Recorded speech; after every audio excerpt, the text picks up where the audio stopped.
And welcome to the Institute for Government. I'm Jill Rutter. I'm the Programme Director for our work on better policy making, and this is the fourth in our series about making policy better, looking at the role of evidence and evaluation. And it's one that we've done in partnership with Nesta and the National Institute of Economic and Social Research. So you will notice that we have in the very metrosexual apricot Jonathan Portes. It's Dutch orange. Dutch orange. Very pale Dutch orange. Anyway, looks like the shirt Rafa Nadal won the Rome Masters in on Monday. But anyway, so Jonathan, as one of our key partners in this collaboration with Nesta's Alliance for Useful Evidence, and NISA is going to be your chair for today. Don't worry that you're here for an unexpected lecture from Jonathan on why the government really needs Plan B and needs whatever. We do have a very, very distinguished panel. They are all in the front row so that they can see Kern Toyling's slides. They will then move on to the panel. I'm going to exit very rapidly into the front row. So without further ado, I'm going to pass you over to Jonathan. Thank you very much, Jill, and thanks to the Institute for Government for hosting this, and to Nesta for co-sponsoring. I'm Jonathan Portes, and let's move straight on to Kern. So Kern is the head of the Bureau for Economic Policy Analysis from Holland, which is I'm not going to say very much because Koen will tell us, but I think he's almost underselling himself through the title of this, the world's oldest fiscal watchdog. The CPB is, as we're going to hear, much, much more than a fiscal watchdog, much, much more than the Office of Budget Responsibility or even the Swedish Fiscal Council. I was talking to Koen before, and I'd read in the papers. I knew, of course, that the Dutch government collapsed about a month or so ago and that they were having new elections. And I read a few days ago in the FT that the elections were in September. And I thought, God, it takes them a bloody long time in Holland to organise a set of elections. And I only found out just now from talking to Koen before, well, the reason that the election campaign in the Netherlands takes so long is precisely because of the CPB and because of its integral function as part of the political process. So I think that's an indication of the weight and importance, and I'm looking forward to hearing some more about how exactly this works and what the roles are. So I'm ask Koen to come up and talk. Okay, thank you, Jonathan. Usually you start your presentation with thanking the organizer for inviting you and thanking the chairman for giving such a nice, warm welcome. I don't think that's appropriate in this case because he just revealed that it takes 4 months to organize elections in the Netherlands because we are so terribly slow in doing this evaluation. But for the rest, leave it. CPB stands for Central Planning Bureau. That's in Dutch. We came with this long name because we were a bit insulted by being named the Central Planning Bureau because we don't do any planning. We are not communist. We just. But when we were founded, it was by Jan Tinbergen, the first Nobel laureate, who was even by that time a famous Dutch economist, in particular in the Netherlands. And he was a social democrat, and that was a time directly after World War II. So planning was still en vogue. It was very popular. The Soviet Union had won the war. Sorry to say so. In some Dutch circles, that was the perception. So that's the reason we called the Central Planning Bureau. And that's a name which is so ingrained in the Netherlands. The Planning Bureau. We can't change that. But for the rest, we don't do any planning. I have 20 minutes and 18 slides, so that will be a problem. I start with a quotation from the Financial Times, where I had a joint paper with Jan Pisani-Ferry. And that paper was quoted in the Dutch newspaper as zeer relevante delen van Brussel willen bezuinigingspijn voor Nederland verzachten. That's Dutch, but I have translated that below. Relevant parts of Brussels do want to soften the austerity pain for the Netherlands. There's a number of interesting parts of this citation. Relevant parts of Brussels. Why this vague formulation, relevant parts of Brussels? No, I will explain later on. Want to soften the austerity package. So apparently my plea was, don't do immediate austerity, but do structural reforms. And I explicitly explained that structural reforms are harder to implement than austerity. Nevertheless, the newspapers had to soften the austerity. That's very difficult to get out. It is something like left people want to postpone and then do only reform, and reform is something like a growth package, and growth is soft, but that's all not true. I'll get back to that later on. So those are the two ingredients which are crucial for the talk. Our formal position. We are just part of the Ministry of Economic Affairs. We are not an agency or an independent body. We are just part of the ministry, formally. And I'm just a civil servant. I'm appointed by the cabinet, which is a completely different position as OBR. OBR, being a later fiscal watchdog, is much more independent from this formal position than I am.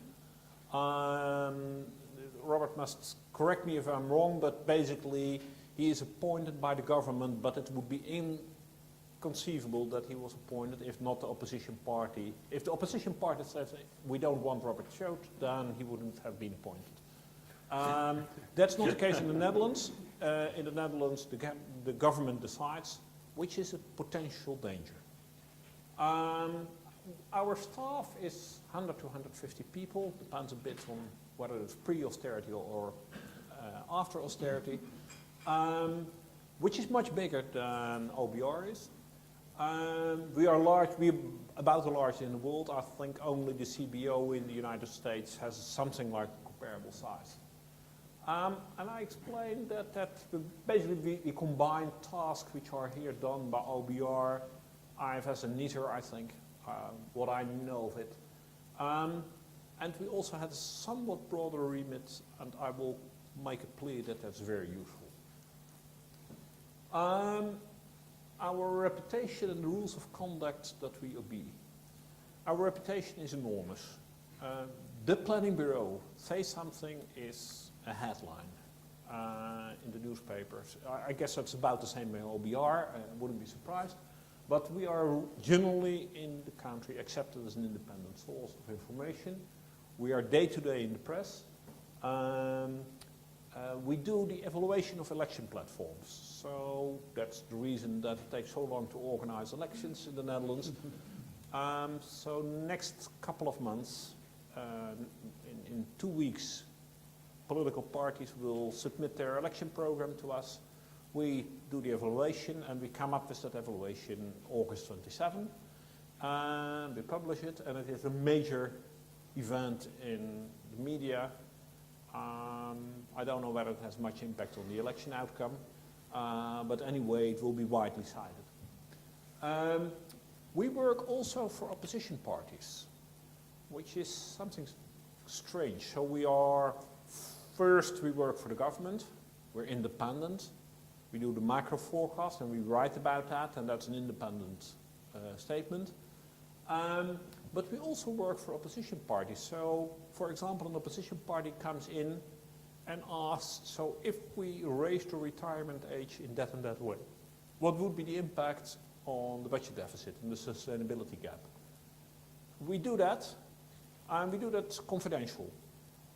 If that party says, okay, thanks for calculating this, but we don't like it, we put it in a door, it never comes out.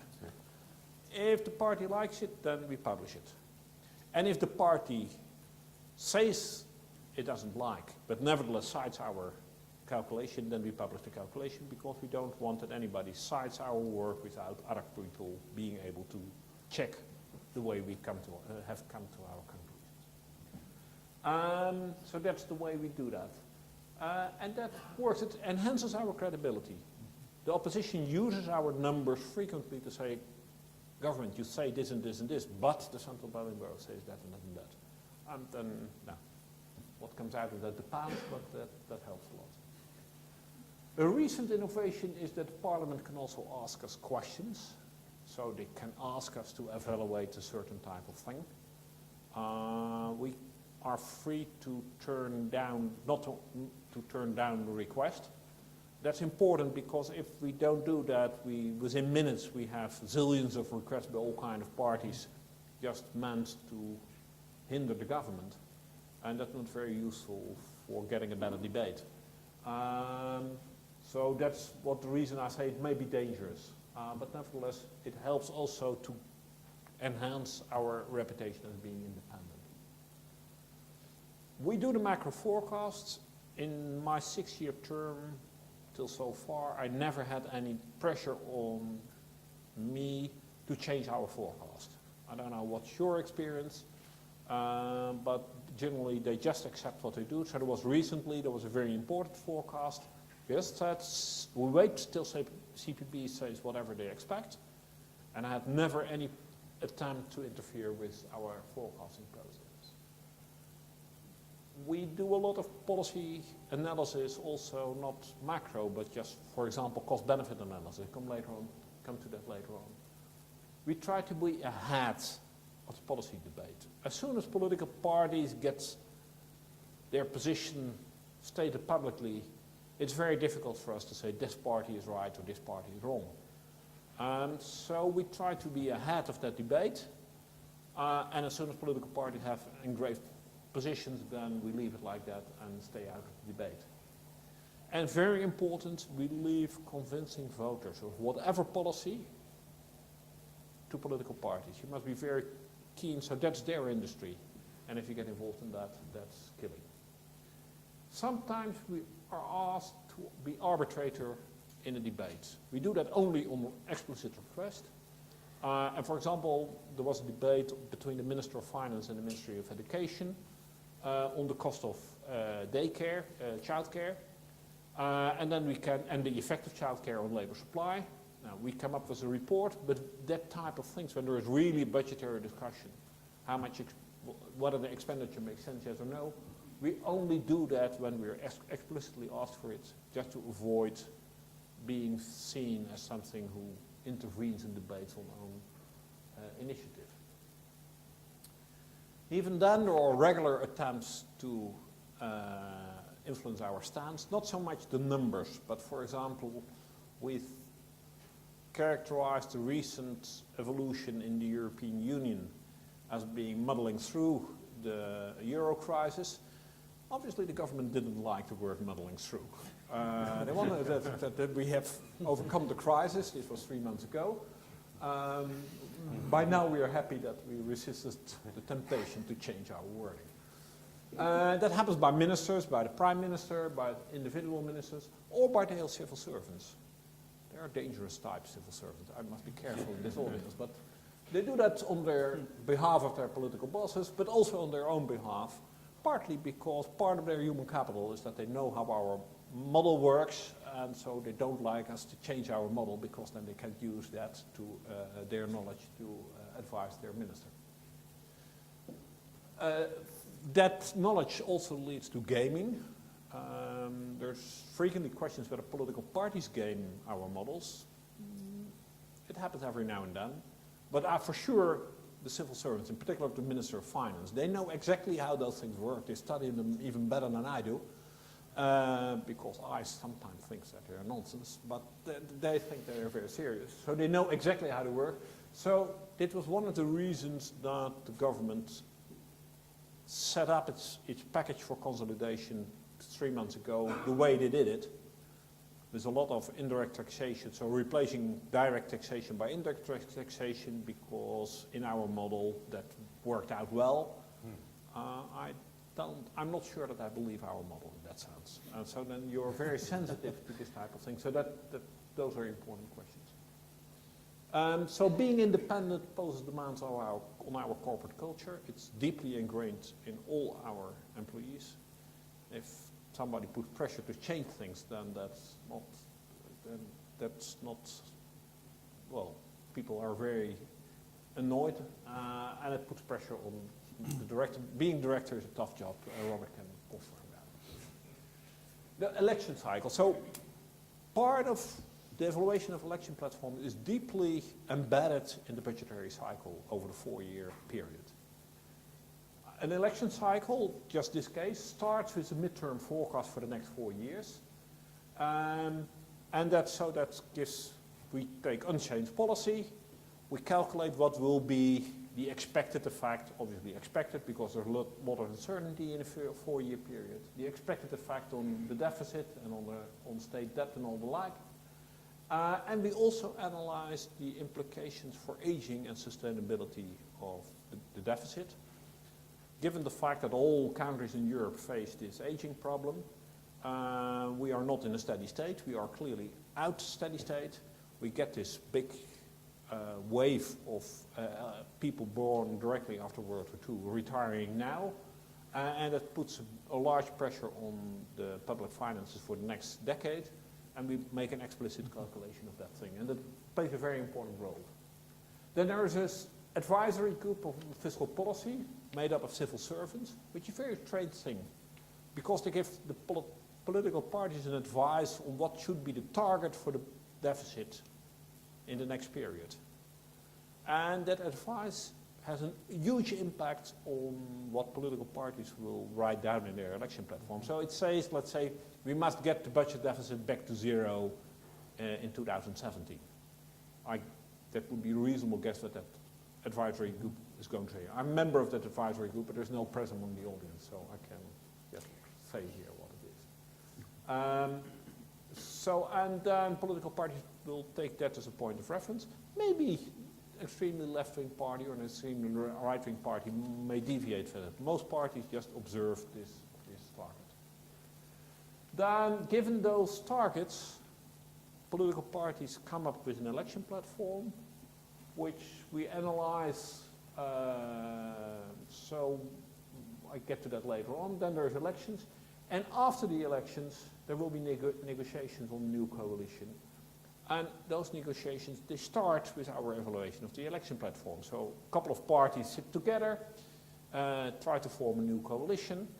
Then what the civil servant staff supporting the bargaining do is to take our evaluation of election platform, take the greatest common denominator of all those election platforms according to our calculation, and say, okay, that's what we're going to do anyway, and now we can start a negotiation on what's left over. Now, so that's basically the way they work. Okay. Now, the evaluation of election platform as we do is different from the way IFS does it here in the UK, because we do it on request of political parties. So they are not, a party can just say, I don't like it, okay, then we don't do anything. In practice, all political parties participate. Of the 150 seats in parliament, only 2 seats don't participate, or 3 seats don't participate, 2 very small parties. But all others participate, and the reason is obviously that if you don't participate, that's a bad signal to voters. You are basically incredible. So your credibility depends on your participation in this process. What are the advantages? Now, we use one economic scenario for all election platforms, so that gives way to compare proposals. We evaluate them by the same standards. We try to make those standards as transparent as possible, so we try to publish the standards before the election, before we start with the evaluation process and before parties submit their programs. It makes programs therefore comparable. It also improves technicalities in the program, because political parties come to us and then they say, okay, we want that, but how do we want to achieve that? Yeah, we don't know. Yeah, now maybe you can do it that way. Or do you realize that if you increase that tax bracket, that people get tax rates above 100% or something? Oh, no. Okay, so this type of technicalities get changed. So it's very interesting. We evaluate that process every time. Political parties like that. Their employees who contribute to that program, they think it's an exciting experience. You can't help. In this process, we are deeply suspicious regarding free lunches. If there is a free lunch, we always ask the question why it hasn't been consummated before. So that gives the things. We check practical and juridical feasibility of things. And as I said before, it is a starting point for the bargaining for a new government. Let me discuss two issues, which the one is there and the other is not there. Civil servants aren't very popular these days. So any political party says, okay, we're going to cut down on the civil service. And so we must say something, yeah, you can't reduce it to zero. And so basically, if we say we accept only a cut of 1 billion, for example, then all political parties say, okay, give me 1 billion. If we say we can only cut, we only think it's sensible to cut 2 billion, then say, oh, give me 2 billion. Basically, the value added to civil servants is not something that is highly regarded. The same with their salaries. So basically, political parties want not to increase civil servants' salaries for the next century. But that's not going to work. So then basically we have to say something, we don't believe that something works more than that. And I think that all political parties in some sense also like that, because they know that this process has no equilibrium. But it is also very problematic, because basically we have to say we accept only 1 billion, and that's a purely political judgment, which is appreciated that we take that stance, but it's also, why do we take it? Usually our legitimation is economic theory, but here it's just a number. We accept a cut of 17% for each government period. Why 17%? Yeah, that's some strange history. So it's a very strange role. The same is another discussion now, a banking tax. Obviously banks are unpopular either, so any banking tax will be appreciated. So if we say the maximum you can collect as banking tax is 2 billion, all political parties, maybe with the exception of the entrepreneurial party, all political parties will say, give me 2 billion. So there's also an issue of how to deal with that. Obviously, there are also objections. And standard thing is that it constrains the political debate, which is obviously true. I just showed you. How much to cut on the civil service? Basically, we quote a number and that's it. Also, juridical feasibility. We check whether something is juridically, legally possible. But yeah, politics is there to change laws. So, how to deal with that? So I'm very careful to not to constrain debate too much, because I think politics is politics and they should be free to change whatever they like to change. But it helps to think what is feasible and what's not feasible. A very strange thing is that it biases the political debate to proposals that are easily evaluated. For example, a party wanted to introduce markets in healthcare. Well, that may or may not be a sensible plan, but how the hell do I know what will be the effect on expenses of introducing markets in healthcare? Well, let's be honest, economics knows a lot, but here we are just ignorant. So then basically we said, now okay, we don't evaluate that. We just say, okay, that party wants that. We don't know what will be the benefit of the cost. That party started yelling and shouting. If you don't evaluate that, it's not taken seriously. So you basically say that you don't like it, which was not our statement. Our statement was just, we don't know. But that's very difficult. So there is a large pressure of political parties on us to come up with even ever more detailed judgments on things we have no idea how to judge it. A problem that we encountered, and which might be particularly relevant here, is that we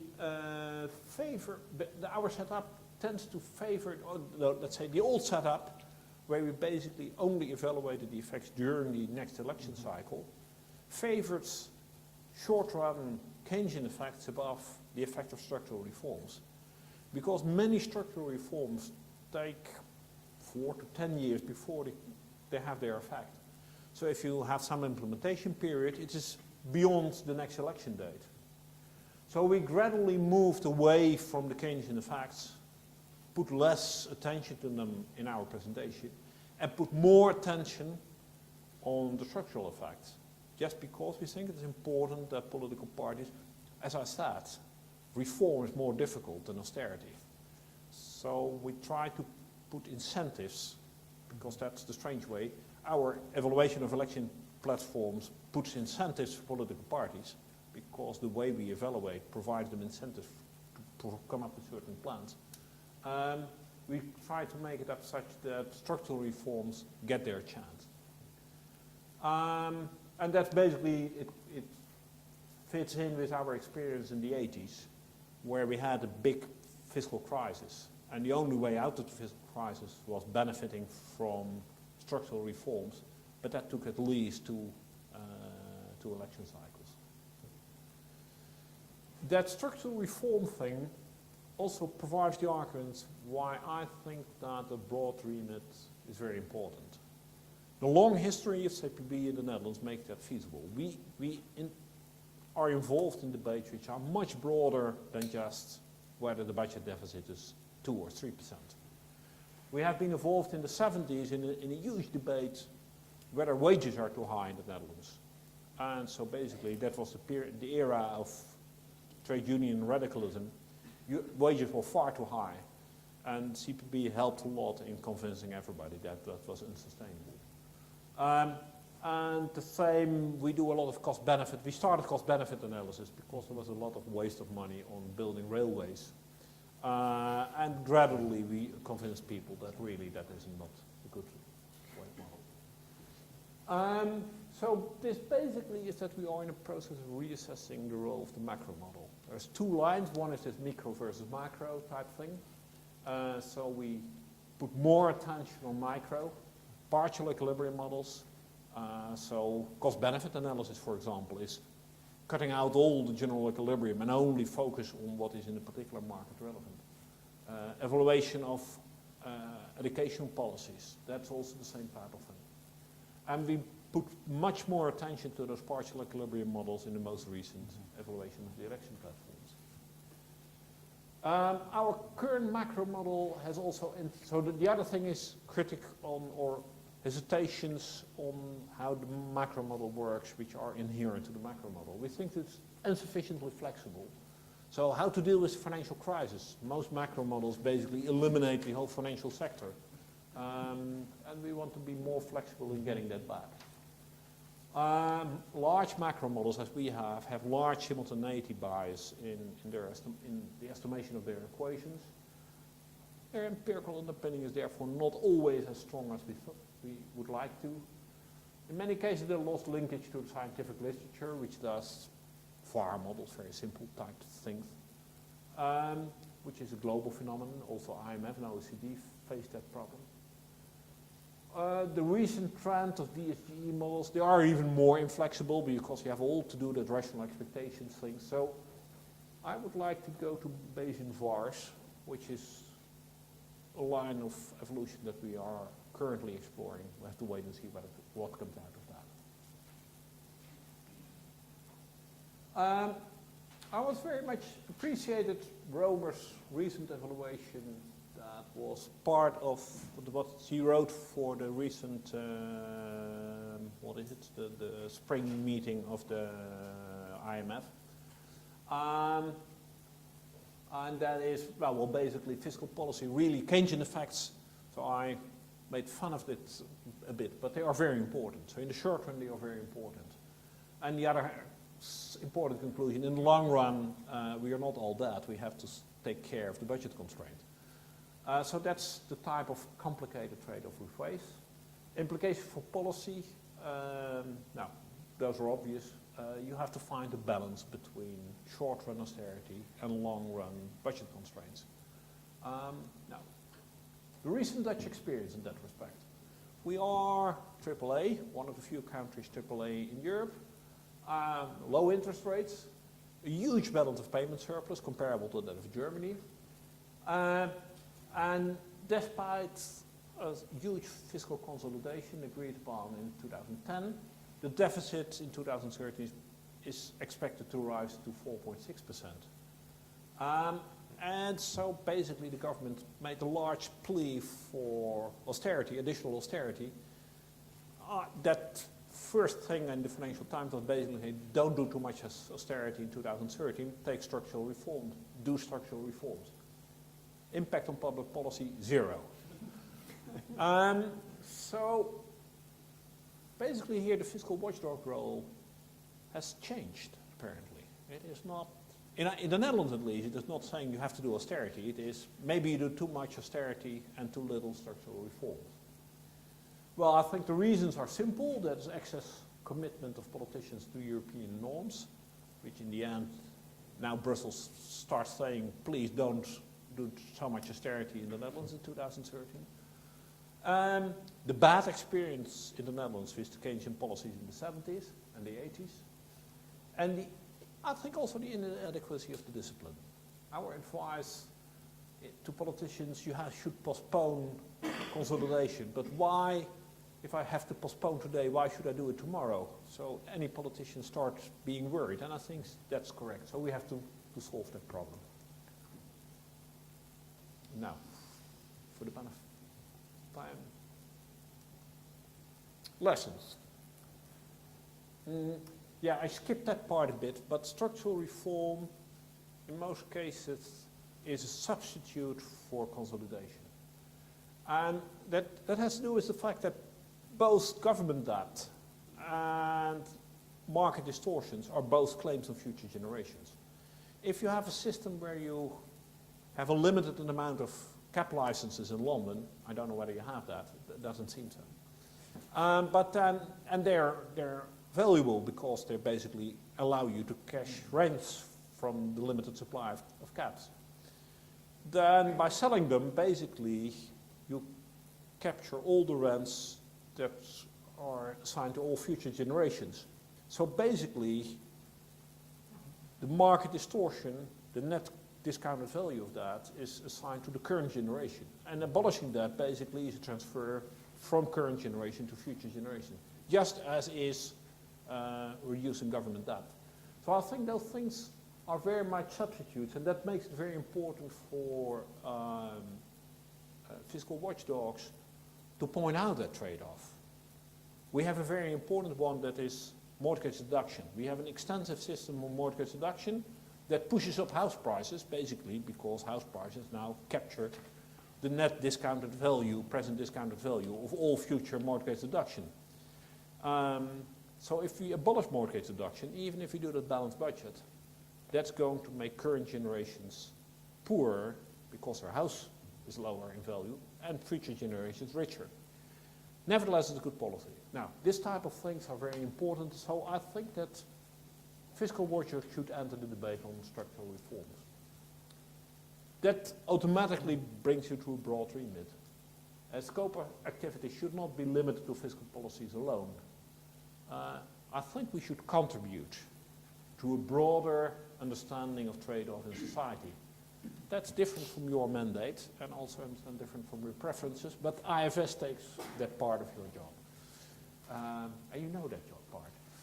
Effectiveness depends on a clear demarcation of the roles of fiscal watchdogs and politics. And now the next bullet is somewhat undermining the previous bullet, this bullet, but I think that's convincing voters is not our job. We provide arguments, and what voters do with the arguments is their job. And that's a very delicate balance, but it's very important. On the other hand, we see currently that there is a rethinking of the demarcation between fiscal and monetary policy, in particular for a country like the Netherlands, which happens to be a member of the EMU. You saved from that.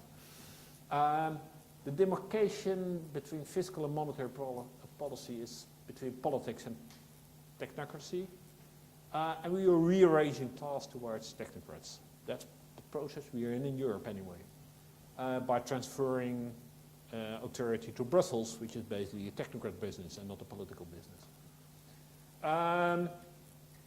Welfare theory provides not that much guidance. You should always, welfare theory assigns much more items to just an issue of efficiency.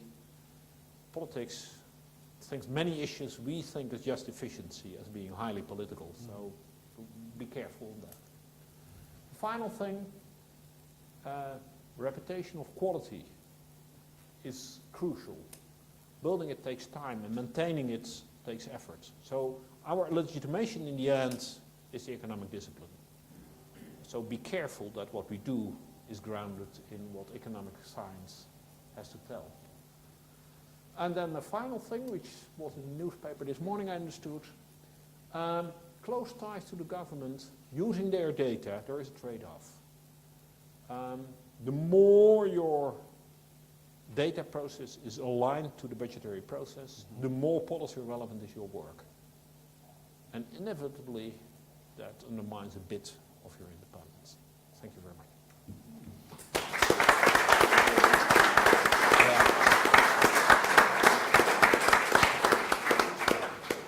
Thank you very much. That was really absolutely fascinating.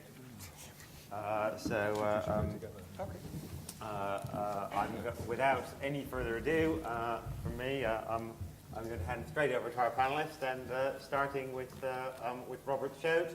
Robert Choate needs no introduction, but former head of the IVES, now head of the Office for Budget Responsibility. And I think the key question that everyone is asking is, which of these many and multitudinous powers do you want? Would you find a burden, a responsibility, a joy to exercise? But go ahead. Well, thank you very much indeed, Jonathan. Thanks very much indeed for to the organisers for inviting me. It's a great pleasure to be here as always. A great pleasure to listen to Koen, from whom we've learnt a great deal in setting up the OBR and setting about the task we've been given. I'm conscious that as he did my previous job, or rather, he's doing both my previous job and my current job simultaneously. How much difficulty I had with both of them.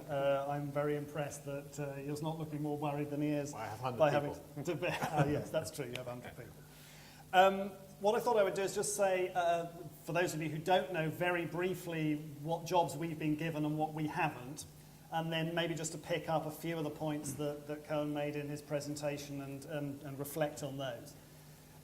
The tasks we've been given are fourfold. First of all, we've been told to produce the 5-year ahead forecasts for the public finances, and therefore you need 5-year ahead forecasts for the economy, that the Chancellor of the Exchequer used to be required to produce by the 1975 Industry Act. So unlike in many other countries with fiscal watchdogs, the OBR doesn't scrutinise the government's numbers and say, oh, those look a bit high, those look a bit low. The government has, in effect, contracted out the task of producing the official forecast to us, and it's then up to them whether they agree or disagree with us in public.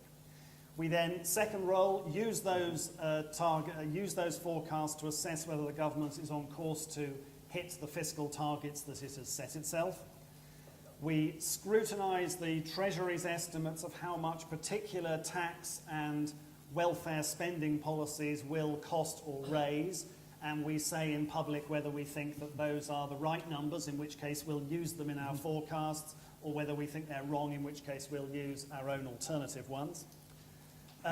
We look at finally, the long-term health of the public finances. Koen mentioned this, and I think this is common to many fiscal watchdogs. Going beyond the 5-year or so targets that governments set themselves, we look at a sort of 50-year horizon, taking into account demographics and things like that. And we also look at the health of the public sector balance sheet, so looking at the loans and guarantees the government's involved in, and not just the spending and tax revenue it raises. What we don't, among the things we don't do, are make policy recommendations, which Koen's office does, which the Swedish Fiscal Office does. It's not for us to say whether the government is doing the fiscal consolidation too quickly or too slowly. It's not for us to say whether the 50p cut in the 50p income tax rate was a good idea or not. And indeed, Parliament has gone even further than that in telling us not to look at alternative policy options, even if we weren't to recommend one or another. So Parliament has instructed us not to answer the question, well, what would the outlook for the public finances and the economy be if we adopted some variant of Plan B, for example. That was a decision that Parliament took when setting the office up. And we also don't give general economic policy advice. We only produce a macroeconomic forecast because you need one in order to generate a forecast for the public finances. We are not the government's source of advice on what is going on in the macroeconomy.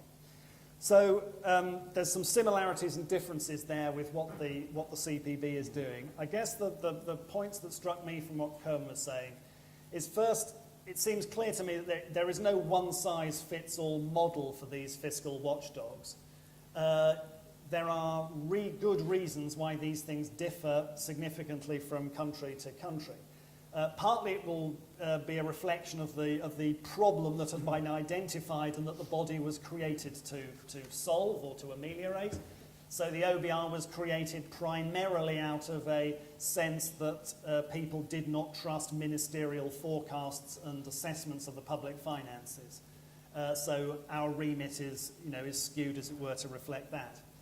A second issue is that the jobs of these bodies depend on what other institutions there are already existing in the country working in that sort of space. So a very good reason why we don't have a lot of the functions that the IFS has, and we don't do much of the job I used to do with a previous hat on, is that the IFS is already there to do it. And there would be no point in the taxpayer spending a lot of money just to have us replicating, for example, the distribution analysis, winners and losers from tax and spending policies that the IFS does very happily already. And some of the evaluations of microeconomic policy measures at the National Institute and the IFS are both engaged in as well there. It's not entirely clear that that's a gap that we would need to fill.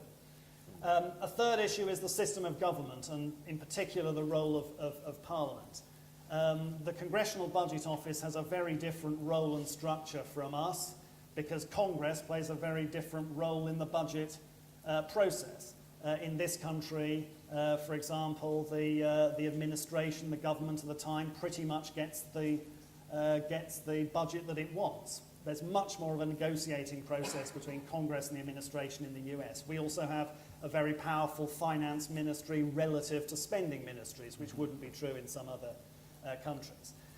You also have, for example, the IFS helping opposition parties with the costing of particular policy measures. So there will be less demand for the sort of institution now being set up in Australia, which is really very much devoted at providing a research resource to opposition parliamentarians to come and test those policies. Although I think there is some issue here about whether we should end up extending our scope in that direction.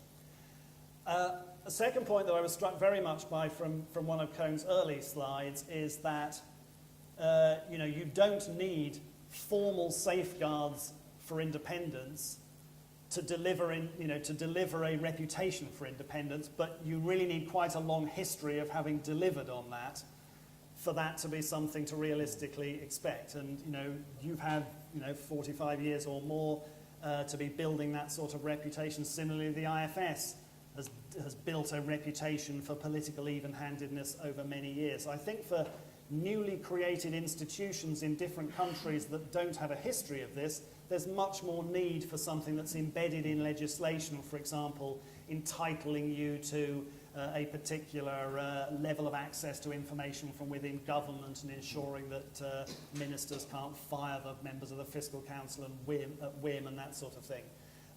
So I think there's probably more need for those sorts of structures in newly set up bodies, but that's not to say I would never, I think the CPB is probably the least formally independent fiscal watchdog, but with one of the greatest reputations for independence that you could wish to find. I think a lesson which, follows partly from those differences in formal independence is I see our greatest guarantee of independence as not the legislation upon which we are built, but the fact that we are as transparent as we possibly can be, both about the process we go through in the interactions we necessarily have with politicians and with government in coming up with the outputs that we do, and in being as transparent as possible in the research that we publish. We have to show our working. The nature of economics is that people are bound to disagree with what you say, but they should be able to look at the way we've set it out and say, well, I can see where that's come from.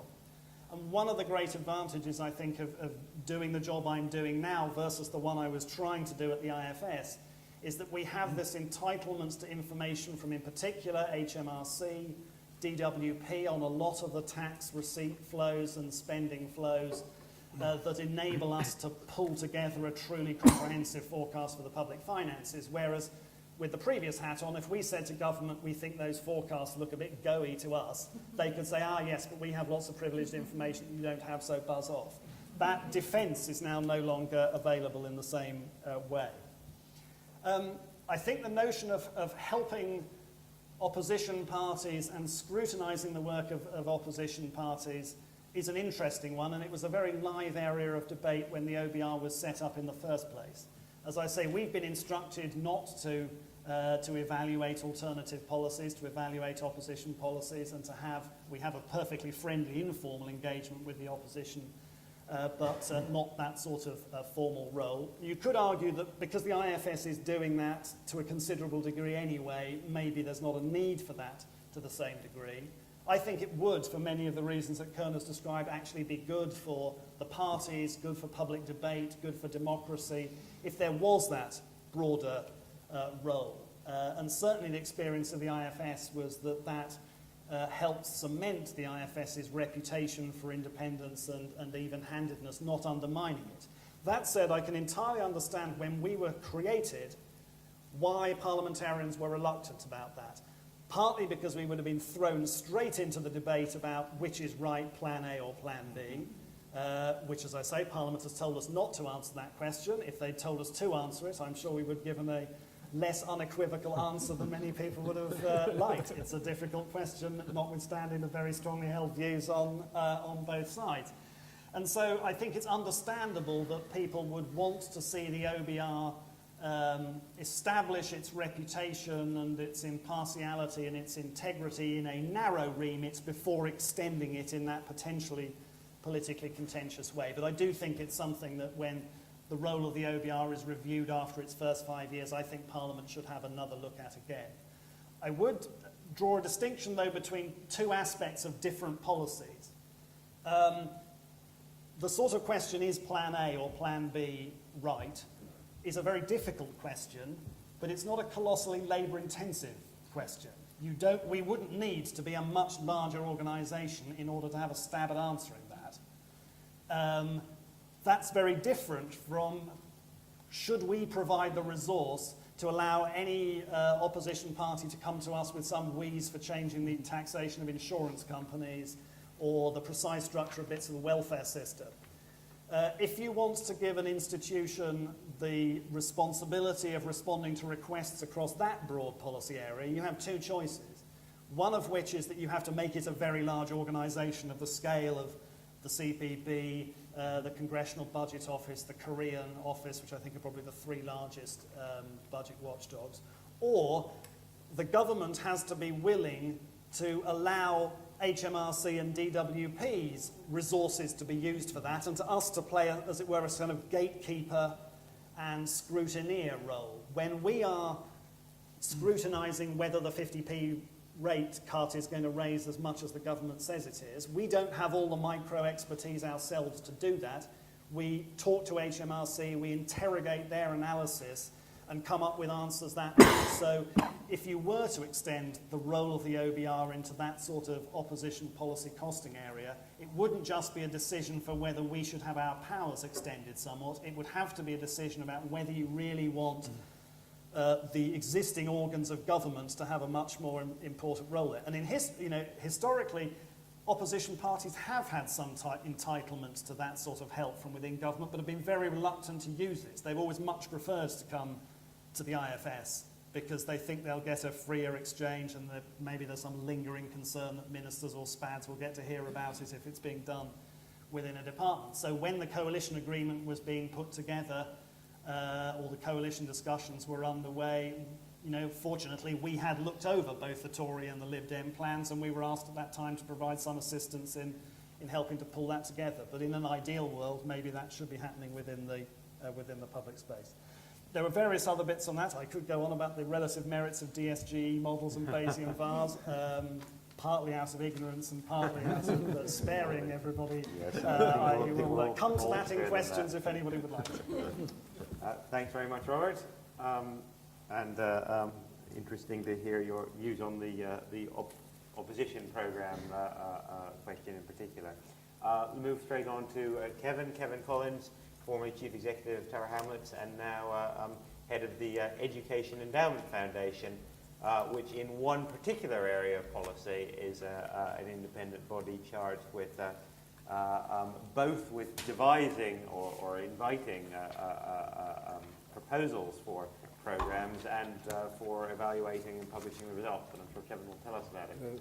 Thank you very much, Jonathan. I mean, I must say I'm rather nervous doing this. I mean, given the kind of state of European finance and the quality of people we've got here, we should probably stay on economics. But I'm going to divert a slightly minute to talk about education policy and children's policies if I can, which of course I believe is a key route out of the issues. And anyway, it's interesting listening to the presentation and looking more deeply at some of the lessons learned that have been presented by the Bureau.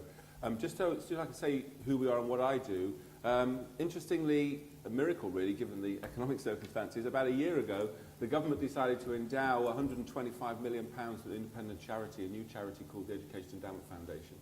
And working with other fundraisers managing that money, we'll be spending about £225 million over the next 10 years or so, trying to evaluate, support, rigorously understand, build the evidence of what works, to raise the attainment of our lowest performing children, our most disadvantaged children in England, particularly those who come from families of economic deprivation. Now, you don't need, I won't go on about it, but the evidence is crystal clear. We could do better, we must do better, and other countries are doing much better, particularly with the issue of the gap, as we call it, this disparity between rich and poor children and their outcomes in education. Now, what I find interesting, and I think it has to be applauded, is that the approach the government have taken, which actually has widespread support, is to say, let's create an independent organisation, let's give it some, in education terms, significant resources to have a look at this question, to try and back what works. And we've, at the moment, on the board, the way we make our decisions, going to the independence point, there's no one from the DFE on the board, there's no politicians on the board, it's an independent organisation supported by a couple of charities that got together and won the tender to do the job, the Sutton Trust, you might have heard of, and the Impetus charity. Essentially, what we do with that resource is that we invite anybody who's a not-for-profit organisation to bring proposals to us, we back them, and then critically, which hasn't been done so much in English education, is we rigorously, independently evaluate them from a panel of 10 leading research organisations, include organisations like Jonathan's, the Institute of Fiscal Studies and other universities. That is to build an evidence base of what works. And it seems to me this independence question for the teaching profession and for education is really interesting because we have had a period of massive investment, massive change, but in a way it's new to teachers from applying evidence in a way that creates professionalism. And the three lessons that I picked up looking at the work the Bureau presented, which I wanted to quickly talk about, were whether or not my lessons after a year about this, and this is, I was so taken by the point about it's very attractive to get close to policy again.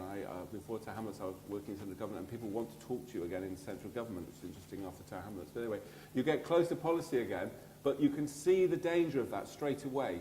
You're getting dragged into solutions, you're getting dragged into support, and it's always enticing and you feel an obligation, but on the other hand, it begins to question your independence. And that trade-off, I thought, was a very important point, which certainly a takeaway for me. But the first key lesson for me after the first year is there a willingness to give us the time to do the job? There is still an instinctive belief that you can do it quickly. What do you mean we have to wait 3 years or 4 years for the result of a rigorous, randomly controlled assessment about whether that makes a difference to children's learning? Because of course you get two attacks. You get one, but what about the children right now? And there's this imperative to solve their problem right now. 100,000 children took their reading test last Monday and will arrive at secondary school in September unable to read at the expected level. And that's a fact for this year, and it's a fact for many years gone. How do we, that is an issue. Those children have a 1 in 15 chance of getting to GCSEs now because they got level 4. What are you going to do about the children next year who are going to be taking their reading test? Can we reduce that number? What can we do right now? Let's get stuck in rather than wait for good evaluations that tell you what really make a difference. Are we willing to take the time? Education policy is littered, I think, with reforms of good intentions without evidence that then just fade away. I'll just give you one great example would be we found through good evidence and good research that the effect of teaching assistants in classrooms overall is pretty negligible. For the poorest children, it actually can be negative. There are some teachers that do a great job, but the overall impact of that enormous investment, tens of thousands of people, £2.4 billion a year spent, has been pretty negligible. And we need to understand how do we make teaching assistants to be good teaching assistants rather than some of the work. So again, it's taken us research and time to, but for a while it was a given truth in education. If you've got more money, buy teaching assistants, and we went and did it in spades. So time, I think this is the big question in this one. The second is this issue about the desire to specialise against what we know to be the broader agenda in children's lives. So at the moment in government, there is an understandable focus right in the heart of the classroom, even down to a particular dimension of teaching reading around one aspect, around something, for example, called synthetic phonics. Now, reading is a broad agenda, but we believe we have the answer. So this desire to specialise against what we should perhaps be thinking about, and which will be allowed in the independent kind of approach to think about, is children's lives are broad and varied, and lots of things come to bear if you're going to reduce the inequality gap, not least, turning to the economists, the whole, the relationship between wealth, income and inequality, and we know that there is a strong correlation between the income of your family and your wealth and education and attainment, and what might you do to get more families out of poverty in order to raise education attainment and close the gap. So there is this issue of the broader agenda versus the narrow, and I think that's a test for the system. We're being encouraged to go narrow and narrow. In fact, is there independence and freedom to think broadly about some of the issues in children's lives if you really want to narrow this attainment gap, which, by the way, is bigger in England than it is in any other European country. It's bigger in any other country, say the United States of America. We just had a recent summit for 4 days for a couple of days with US, Canada, England and Australia. And of course in England the inequality gap is twice the size of Canada, as we're trying to understand all these questions. So are we up for the bigger discussion? And finally, I think this point of making visible the demarcation lines between the roles of politicians and experts. And for me, the experts I'm talking about now are practitioners, teachers, those who are in the lives of children. There does seem to me increasing examples where politicians and policy, rather than politicians, wants to go right into the detail of what you do every day as a teacher. And I'm hoping through an independent kind of approach, we're able to equip teachers with the knowledge at a professional level, because I think there is a neutering of the profession, which takes away responsibility and confidence and creates a passivity, and we wait to be told what to do in a way that doesn't deal with the issues. So finally, for me, I absolutely applaud the desire to create an independent opportunity. I'm very grateful to be leading it, but there are those questions in my head. Are we ready to give it time? Are we ready to handle that? Are we let it have the scope it needs to attend to the issue if the issue is inequality? And are we ready to ask politicians to accept the demarcation line when we're giving it to teachers rather than to pet projects? Thank you much, Kevin. And I'll now move on to Gareth Davis. Gareth is the director of, is it the Office for Civil Society still, at the Cabinet Office? But I think more relevantly in this is leading on the government's What Works initiative. So very much from the other side of the fence, as somebody who both has a strong interest in making policy better, but also has political constraints and masters to serve, and to make sure that this works for government and politicians as well. So, Gareth. Sure, thank you very much. I think there's one sort of opening reflection I've got on the Dutch experience. It's pretty fruity compared to what goes on in the UK. It feels a long way away from any of the debate, frankly, we're having internally or externally. You know, some of the role you play in, especially around oppositions, around the manifesto processes, around setting out some of the choices and trade-offs in policy field, frankly, a big jump from where we are at the moment. So we may come back to that more in questions. Shall I just reflect on sort of the debate we're having within the Cabinet Office and with quite a lot of people in the audience, just give you a sense of where we are on this. So where's this come from? What's this What Works idea? I mean, as ever, catalysed really by a comment from Jeremy Hayward when he was made Cabinet Secretary back in January this year. And his sort of opening question, which is very good high-level question, why don't we have a NICE for social policy? Why don't we have an Institute for Fiscal Studies for social policy? And it's real questions. Look, despite austerity, we're still spending £700 billion, but we know we're going to take out 80 billion in this spending review. Look at the Chancellor's figures in the budget, a further 40 billion In the next spending review, absent a plan B. So how can we can either do this two ways. We can either do it firstly by just salami slicing our way through and doing less, or we can actually think, well, actually, are we spending this money effectively, and can we do better for less? And we know we spend a fortune on research. That's great, both internally and through the ESRC and the various other research bodies. But does that actually really inform the decisions that are being made? Kevin, back to your point. Do politicians and do policymakers really make the most effective use of that incredible spend? So that was the exam question. So what do we do since then? Jonathan, you said I was leading the work on this. I try and use the language of stewarding the work. Nudging might be the more sort of politically acceptable phrase at the moment. But there is something in this. What we're trying to look at really is through a group of us, we're working together with people like Nesta, lots of research councils, the ESRC in particular, a range of departments represented here. It's really trying to understand essentially how we can actually make that connection through from research through to the actual people who make the decisions. Now, the economist in me always comes back to supply and demand. But here, I think what we're really looking at is a sort of three-way split. And the questions we've been asking ourselves is, firstly, are we generating the right evidence? Are we communicating it effectively? And to what extent should we really be embedding it in the decision-making process? So just sort of touching on those in particular, I think firstly is generation issue. Are we generating the right research? We spend billions on research. And when Jonathan, Rebecca and I were all on DWP, I always felt the research there was great. They produced really high-quality papers. But it always felt that they were answering yesterday's problem tomorrow. And it felt like it was constantly, well, this is great, but if only we'd known about it a year and a half ago, that would have been great. Similarly, we all know we want to do more RCTs. We want to do more randomized control trials. Politically tricksy, because no one likes doing trials on people through social policy, for quite understandable reasons, but also the fact that the time it takes to do it. It's seen to be this, sort of, as you say, Kevin, a 3-year, 5-year program. To what extent can we actually embed this in the design program from the get-go? Because actually, if you look at some of the work that the Nudge team and the Cabinet Office have been doing with HMRC, you can do this in real time. You can change the way which different letters are used and issued for debt collection, and you can do the randomized control trial and get the data back actually in real time. We're getting the data back now, month to month, not in 3 years' time. So question, how can we start to embed that? Similarly, on the generation point, Robert, you're talking about the access to data, which I think is absolutely critical. One option is to have something internally and, if you like, produced by the civil service, by the public sector. Another is to make much more use of data transparency, of just a much more automatic publication and issuing of the raw data sets. So other people can use it. So it's not that we necessarily do all the analysis, but actually we can just pump that out. Obviously, some sensitivities here, but I wonder whether it certainly feels to me that the default's wrong in Whitehall. And rather than maybe holding some back, the principle more is we hold on to it all and we put out the odd one when our arms twisted. So how can we turn that around? And we've got the data transparency white paper due out next month, which hopefully will try and move some of that on. So generation, I think there's a lot more we need to do on that.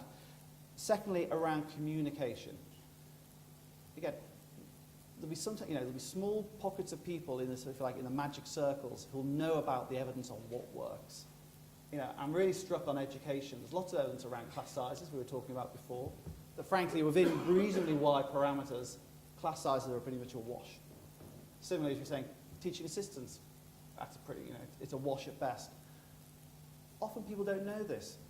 And it's not about professionals being, derelict in their duties. There's just not that culture of connection between the research communities and the people actually on the front lines. How do we make those connections work?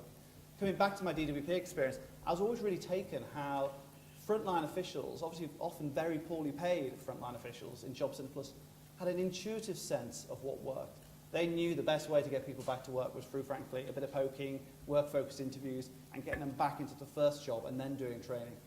How can we get that culture into more areas? I think we had Steve Aos here from the Washington State Institute session that Jill organised, I think, last month, really taken about how he said, yes, we need to generate more evidence. Yes, we need to do more RCTs. Actually, if we just synthesised down a lot of research, a simple list of 10 or 12 points would get you a hell of a long way. So why aren't we doing that very quick win around thinking about how we synthesise and transmit and translate some of the evidence? And then thirdly, which I think is actually the harder issue, is this issue of embedding. When Jeremy used the language of a nice for social policy, quite naturally, a lot of people jump to saying, well, do we stop people doing things that don't work? Do we mandate things that do? And how does this fit into the government's agenda of localism, of payment by results? I think what all panellists have talked about is that quite right, the role of party politics. I think this is Frank, I'll be really interested in the discussion on this, because I think this is a really important, delicate role. You could do a lot around generation, a lot around communication, but to what extent do we take that final step? Yes, we may want a kite mark.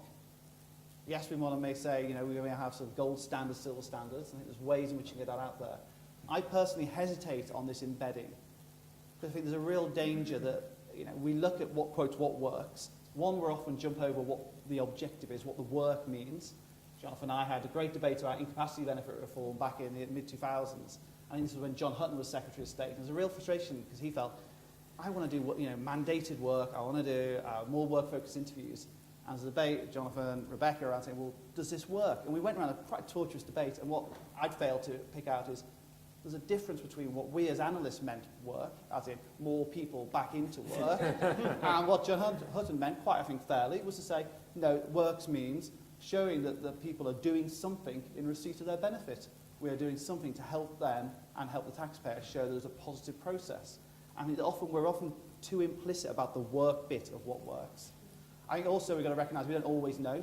Most of our data is obviously backward-looking. Frontline practitioners will actually have a better sense of actually what's really going on. Local context is key. We should be very careful about making a parallel between a single medical pill intervention and very much a human intervention around, welfare to work, around rehabilitation, around working with offenders. And there might be a sense of having that transparency and understanding to really think, well, actually, we can say what we think we know, but if you want to try something else out, that's absolutely appropriate. And back to my John Hutton analogy, sometimes for politicians and ministers, quite rightly, the means are just as important as the ends. And it should be totally legitimate for them to make that call. Yes, they should be faced with the trade-offs, but from my point of view, I think they should actually have the choice to say, no, this is something we want to do, or this is something we want to try. So look, where are we getting to? We've had a number of reasonably informal sessions in Whitehall now, with a combination of people from departments and externally. I just want to give you a flavour of where this is emerging to, and it'd be great to get some challenge on this and see if this is in the right place. I think, Robert, you talked about the role of independence. I think for a new organisation, independence is absolutely critical. I think the sense in which if we're going to do any of these sorts of what works institutes, they've got to be outside of government. I think there's a real sense that this has got to be something, not something led by the Cabinet Office, not something led by Whitehall, but something that emerges out, maybe that we fund, we help support, we give a bit of focus to, but independent. Secondly, it's got to be sector-led. It's not what nice for social policy or what nice for public policy, but it's much more around individual policy areas. I think I'm really taken by what you're doing on education. I don't think it should necessarily map to departments. I think we should, frankly, have some fuzzy boundaries, but policy area focus. Should be a big focus on synthesis. I think that actually we're missing some big tricks here. Having said the thing around sector focus, I think actually there is a role for some sort of leadership function, whether that's sort of a council of the different bodies, whether that's an independent body, to really raise the profile. And Robert, and taking what you did in your role at the IFS, that's the person who can work between the different sectors, work between the research community, the policy community, the political community, is absolutely key. And to get some momentum and energy behind this, I think we might need some leadership in this. We talked about sort of enforcing what works. For a political reason, we've got to be clear on how hard we embed this. I also think there's a question about innovation as well. We do payment by results for lots of reasons, but one of the main reasons is to encourage innovation. That sort of black box approach. We want to make sure that there's not this sense if you don't do, quotes, what works, you're doing the wrong thing, and it's a misspending public money. And then finally, thinking about governance, and I wonder whether there are models, sort of about not having politicians involved. Maybe there's something about having, a bit like the Institute for Government actually, has sort of informally has representatives from different parts of the political spectrum. There's some way of providing some governance outside of it, but totally separate to the Whitehall process. So look, they're the sort of things we're starting to emerge. Keen to make a bit more progress on this over the summer with the Civil Service Reform Plan. I'm not quite sure when that's due yet, but that's due soon. But hopefully a bit more on that. But look, really interesting challenge on that. Thank you very much. Thanks very much, Kieran, again for a really fascinating presentation and for very interesting and useful comments from each of the presenters. I will go straight to questions. I'll probably take 3 at once. If there's anyone in the next room, I know there's Overspill who wants to ask a question, could they please come in here? There are a few seats at the front. But I'll take sort of 2 or 3 questions at once. The lady there, and then the person in the front row. Yeah. Hi, I'm thank you. Sonia Soda from the Dartington Social Research Unit, and I've got a question for the CPB first, if that's all right, and then I just wanted to make a general comment about Gareth's discussion around this, which I think is really interesting. So my question for the CPB really was, do you also look at long-term cost-benefit analysis for individual policies, because that's something that we at Dartington are doing in conjunction with the Washington State Institute for Public Policy. We're translating their model here to the UK, so I'm very interested in hearing about whether that's something that the CPB does. And then just a couple of comments really on Gareth's debate about what works and how we embed what works, which is something that we're very interested in at Dartington. I think Gareth's absolutely right that we need to think about how we create the demand for what works amongst local commissioners, because I don't think a top-down model of saying, you know, these are our 20 kite-marked interventions, everyone must do them, is going to work. I think that's about two things. I think it's firstly about your accountability regime, and I think government's got a role in defining quite precisely actually what it means to work, and you build that into your accountability regime through targets for outcomes, for example. And then I think the second thing it could be about is incentives for local commissioners. Mm-hmm. So, for example, central government saying, if you are doing evidence-based practice, we will match fund, for example, money that you spend on evidence-based programmes at the local model. But just a health warning about all this stuff, which is that I think it's really important that as we create more emphasis on what works, we think about how we skill up charities and organisations to take their innovations to proven model, and that's something that we're working on at Dartington, working with several charities on that area. Thanks. Right here. Thank you. My name's Andrew Morris, and the relevant thing is that I used to be the director of a National Education Research Forum, which was set up by David Blunkett at the DFE, and it did propose what it called actually NEACE, which was the educational equivalent of a National Evidence Centre for Education. And I would just like to comment on why that didn't come off. It was put to the Secretary of State at the time, and a study was made by a working party, and a survey was made of stakeholders about how they would react to the idea of a National Evidence Centre. And in summary, I would say that there was a good stakeholder consensus about the desirability of having a National Evidence Centre for Education. It was very influenced by Sky, by the way, the Evidence Centre in Social Care, and they were represented on the working party, as was NICE. But my feeling in retrospect is that the issue was never high enough up the agenda of any of the multiple stakeholder leaders. In other words, the leaders of the research academic community, or of the civil service, or of the teacher leader organisations. They all thought it, on the whole, when they were consulted, they thought it was valuable, but it wasn't a high enough priority at that time for them to coalesce. So we discussed it with the Cabinet Office at the time, Phil Davis, who was very keen, and we knew the same ideas were coming up in the Home Office as well. My comment is that I think times have changed remarkably just listening to what's being said on this platform. I think there's seems to be a much greater interest in this issue, and I would think the possibility of going ahead with it. So the stakeholder survey really shows that I don't think there is a single blockage to this. I don't think there is a single party that is preventing a kind of central, reliable, independent centre of evidence, at least in the case of education. Thanks. Gentleman here. Good afternoon. My name is Arnaud Vaganet. I'm a PhD student at the LSE. As a junior researcher, I think that the independence of research organizations is very important, that's for sure. But I'm not sure it's the most important. I think the most important is the transparency of the evaluation process, of the research process, so that's one thing. And the second thing is the peer review system, so who reviews the research that is done by these organizations. On the first point, I agree with Gareth when he says that making data more widely accessible is really important, and for us researchers is great. However, there's also what's important is also the transparency of the evaluation process, as I said earlier. For instance, for my research, I'm reviewing 10 years of evaluations done by various government departments, and especially in the field of social policy. And what strikes me is that when you look at these evaluation reports, very often you don't know how, for instance, a pilot region was chosen, or you don't know when even the pilot took place. So you have to read a lot of documents.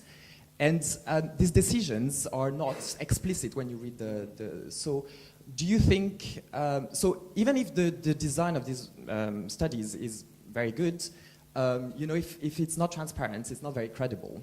So what can be done for this?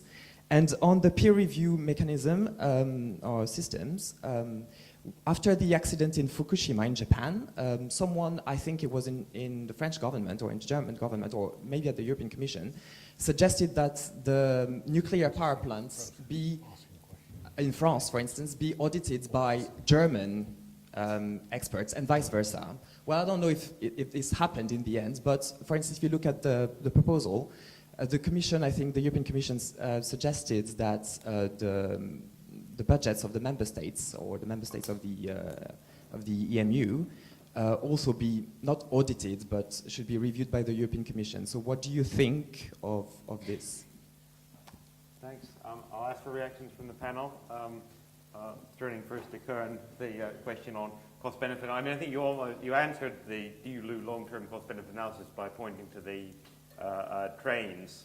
So I take it the answer is yes. So just to elaborate on that, I think the interesting question, though, is going back to you know, we all know how to do, if rightly or wrongly, long-term cost-benefit analysis of trains. I can imagine how you do it.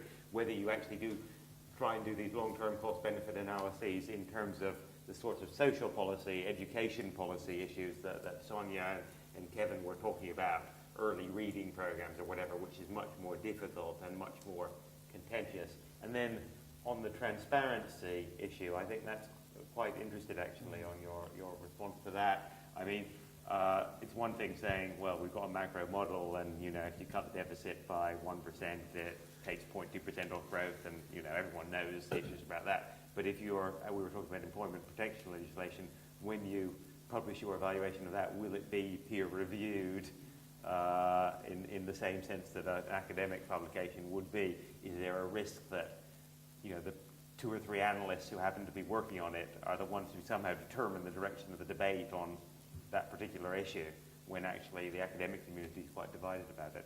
But I'll you first and then. So the cost benefits, we do cost benefit analysis on a broad set of issues. So the easy things basically is infrastructure, because there we know quite well how to do it.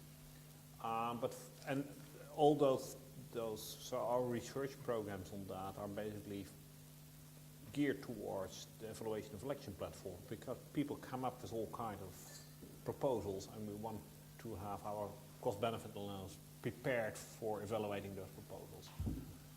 That is a bit of the ideal picture. In practice, it's complicated, but we do, for example, do things like evaluation of education policies.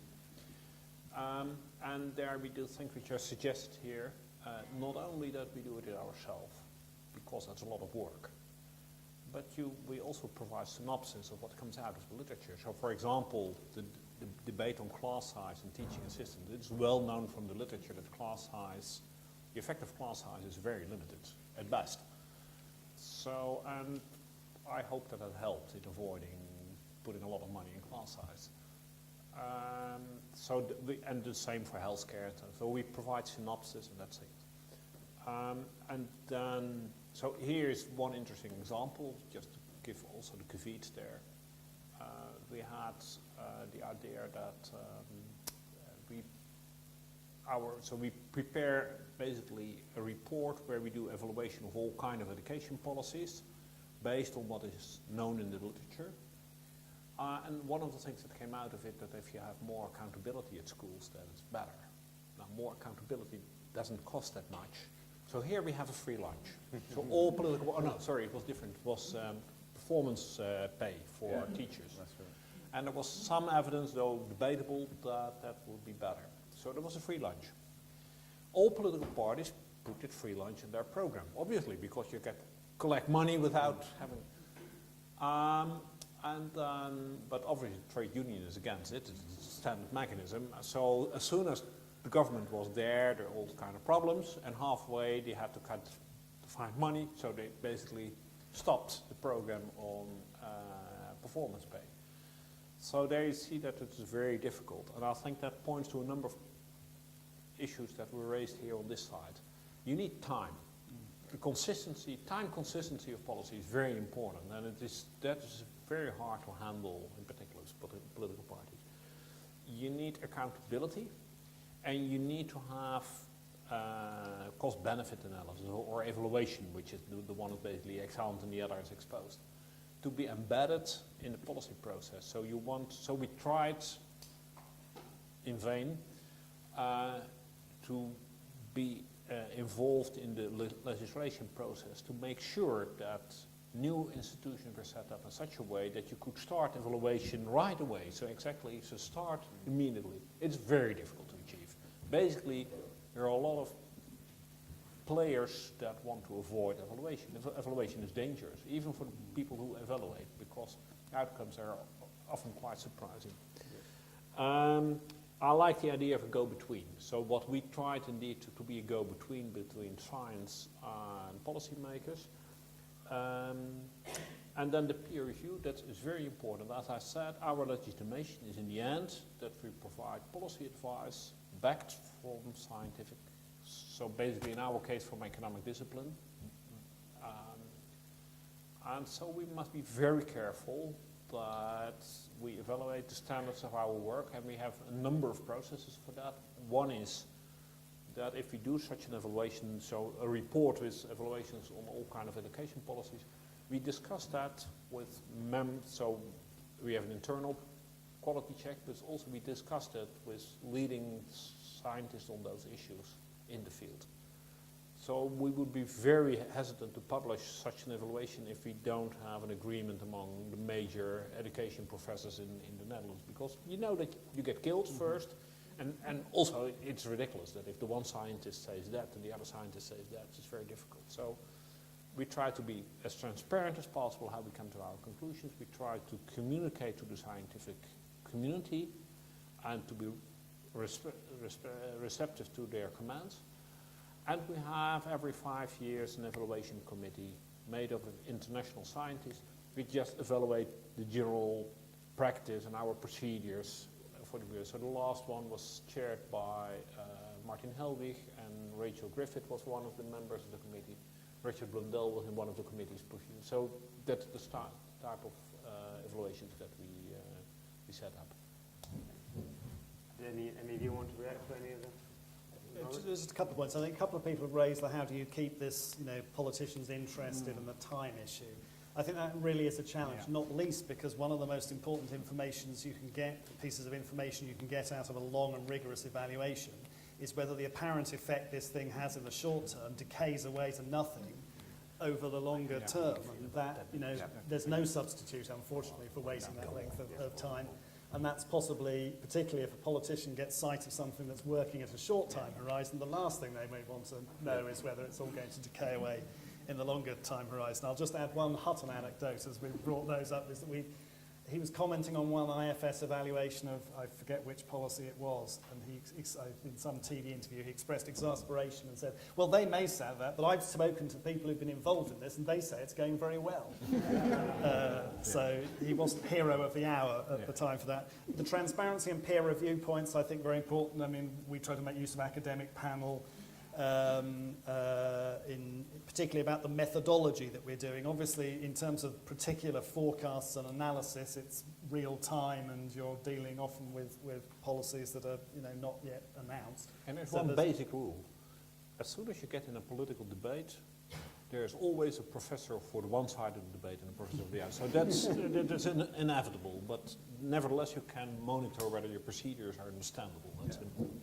But for both transparency and peer review, this issue about accessing the data, and it comes also to the can you actually make head or tail of the 10 evaluation reports you're reading through.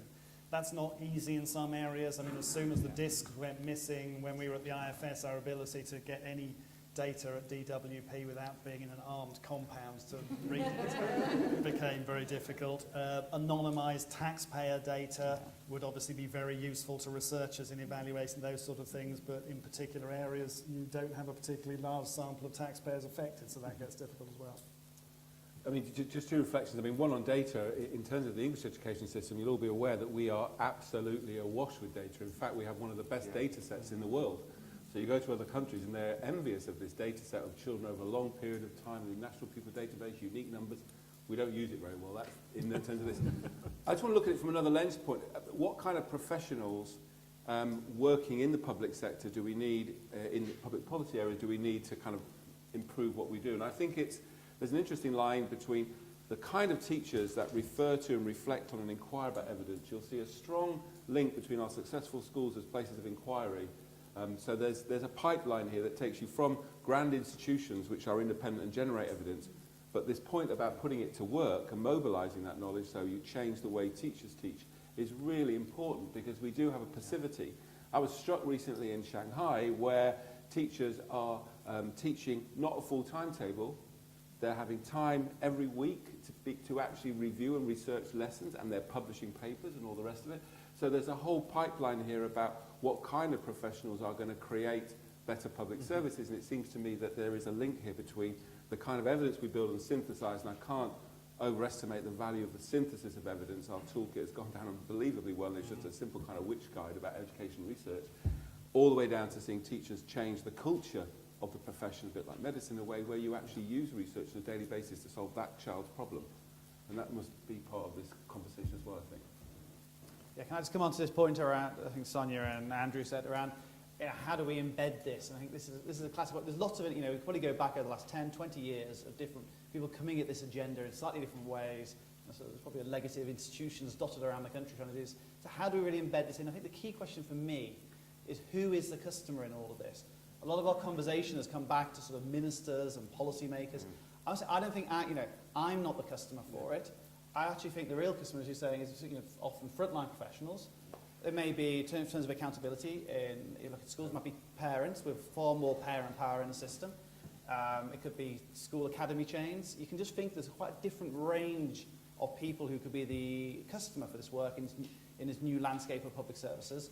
And that actually helps embed it, because you're not reliant on the whim of a good Secretary of State or not. Similarly, it might be about money. There was a really interesting session talking about charities with a range of social finance firms recently coming in from the US, and what they were saying is they really want this sort of best practice, these guidelines, so they know where to invest their money for social impact bonds. So you can sort of see, if you start it as an ecology, as a system going, with a range of people demanding it, I mean, that's what is the best hope for really getting the longevity and the use of evidence, rather than resting on, say, the goodwill of a couple of people in SW1. Thanks. I see people are drifting out, and Cohen has to drift out to a plane in 5 minutes, but I will take, if anyone has one-sentence questions, I will take them. Nick. Nick Timmins at IFG. It's really Gareth.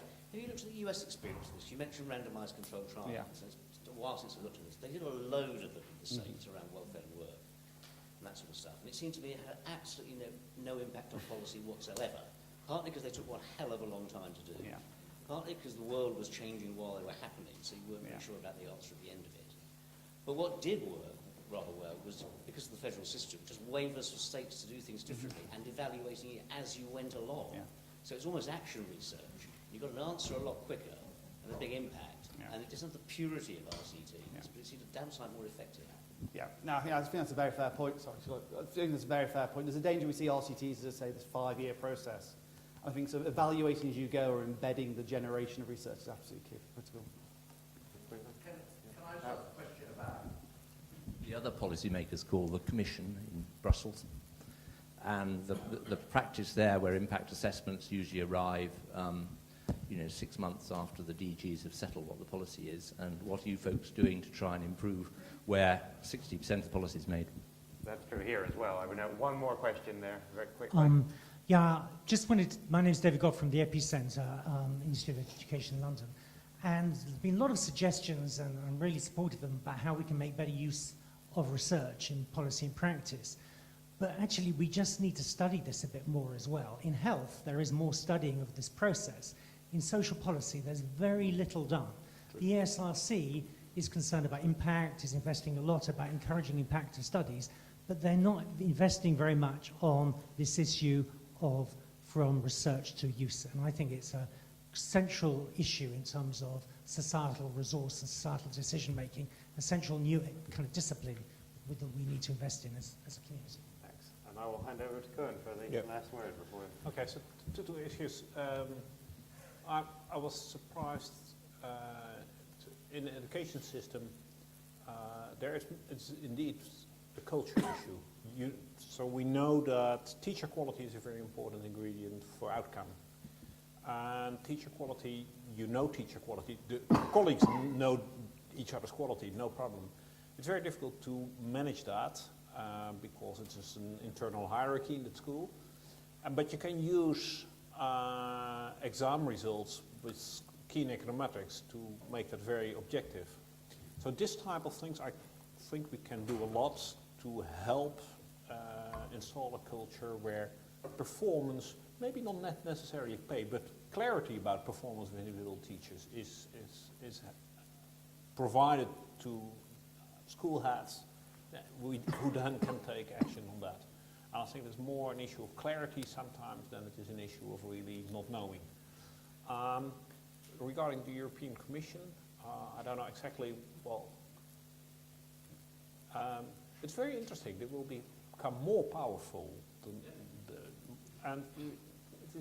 So I had this strange thing about relevant circles in Brussels, because Brussels couldn't make transparent what they really thought, because Brussels thought, please Netherlands, don't do that much austerity, but do structural reforms. But if they would have said that, they were very much afraid that if even the Netherlands wouldn't obey the rules, then what happens in Spain and Italy?